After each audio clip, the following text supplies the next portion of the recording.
আসসালামু আলাইকুম। আশা করি সবাই ভালো আছেন। একদম খুব সহজ উপায়ে কিভাবে পুডিং তৈরি করা যায় তাই আপনাদের সাথে আজকে শেয়ার করব। বেশি আমরা সবাই জানি পুডিং তৈরি করতে কিন্তু বেশি কিছু লাগে না। 4টা ডিম, 1 কেজি দুধ, হাফ কাপ চিনি আর একটু তেল বা ঘি। 4টা ডিম আর চিনি ভালো করে ব্লেন্ড করে নিতে হবে। হ্যান্ড মিক্সারের সাহায্যে ভালোভাবে মিক্স করে নিচ্ছি।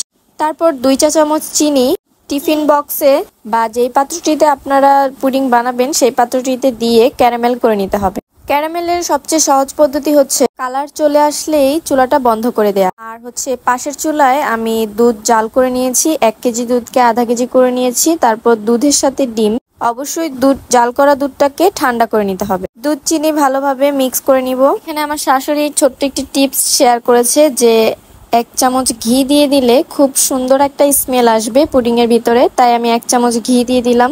তারপর এগুলোকে খুব ভালোভাবে মিক্স করে নিতে হবে। তারপর যেই পাত্রটিতে আমরা ক্যারামেল তৈরি করে রেখেছিলাম সেই পাত্রটিতে ঢেলে দিব। এখানে আপনারা ছাঁকনি দিয়ে ছেঁকেও দিতে পারেন, তবে যেহেতু বাসায় খাবো প্যারা না নিয়ে আমি না ছেঁকেই এভাবেই দিয়ে দিলাম।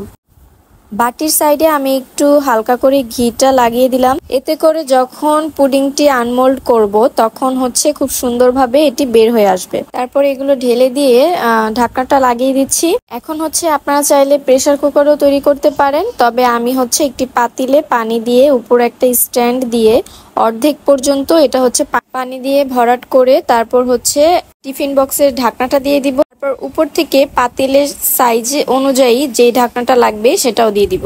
40 মিনিট আমরা চুলায় রেখেছিলাম। তারপর 40 মিনিট পরে এটা বের করে জাস্ট এই যে আনমোল্ড করে নিচ্ছি। পুডিং এর কালারটা দেখুন কি সুন্দর এসেছে।